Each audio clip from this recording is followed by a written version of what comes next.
Hello again. So yesterday we talked about log buckets, coal buckets and things you could put your kindling in by the side of the fire. And so today we want to extend that a little bit and talk about fenders. So a fender should go on top of the hearth.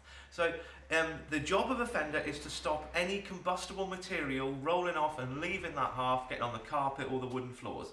So you have it as a protective barrier. Now a lot of people like to put their fender around the edge of the hearth so they can't see the edge of the stone and it finishes it off nicely. And that's absolutely fine, but that purely is decorative then. If it's only a functional fender has to sit on top of the hearth. So if you want it to do its job, that's where to put it. If you want it as decorative, then put it around the hearth. That's absolutely no problem at all. So I've got a couple in stock. Now what I'm not going to do is I'm not going to waste your time and go through all the dimensions and all the prices and everything right now.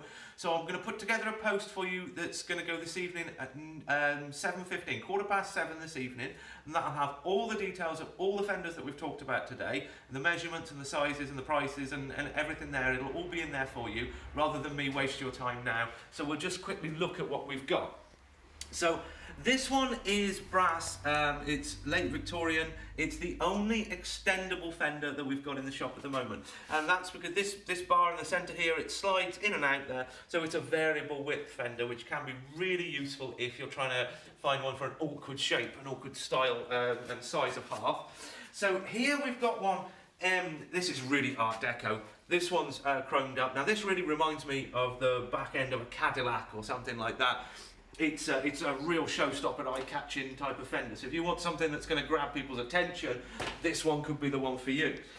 Chasing me around the room here, Debbie's going to love following me around again.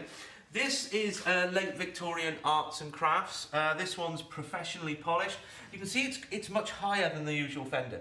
Now that's to give some spark protection to the carpet, the wooden floor. Just a little bit of extra protection to try and keep a few sparks at bay. And this one's handmade and it's professionally polished, so it's absolutely gorgeous, that one. Another one just here. This one's much shorter. This is like a standard fender, if you see what I mean, the standard height.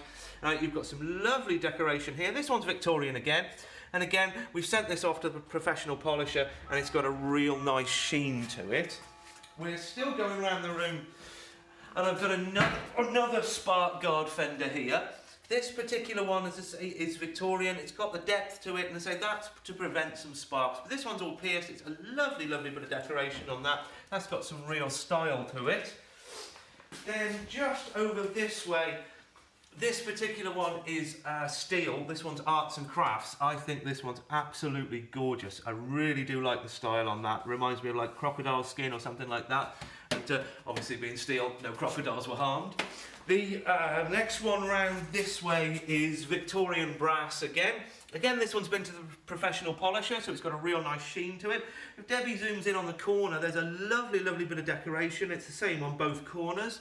And that's another one. Again, it's fixed in place. We've only got the one extendable one. Coming around this side, we've got again, this one's been to a professional polisher. There's a bit of dust on that, isn't there? This is a box fender. So this, officially they go around the base of a range, because a range has got legs that are around about that sort of depth, so it sits nicely around it. But what you'll find is that log burners have roughly the same length of legs, about that long. So this might sit around the base of a log burner and really finish it off and look absolutely stunning, especially with that high shine brass on it. Now I think the next one we need is outside. So we've got a couple in the window. So I'm just going to pull you outside this way. And this particular one is Edwardian arts and crafts. This was probably for a bedroom size, but the bedroom size lend themselves to log burners really well. It's been professionally polished, a little bit of depth for spark protection, but I say this one would fit around a log burner really nicely. I've got one more I'm going to show you as well. It's just over this side. Now this one's one of my absolute favourites. It's arts and crafts again. It's been professionally polished. You can see it's got the shine to it. But this one is quite different in that it's got the companion set built in. So if Debbie can zoom in on that and ignore that fly there, I'll just cover my hand over that.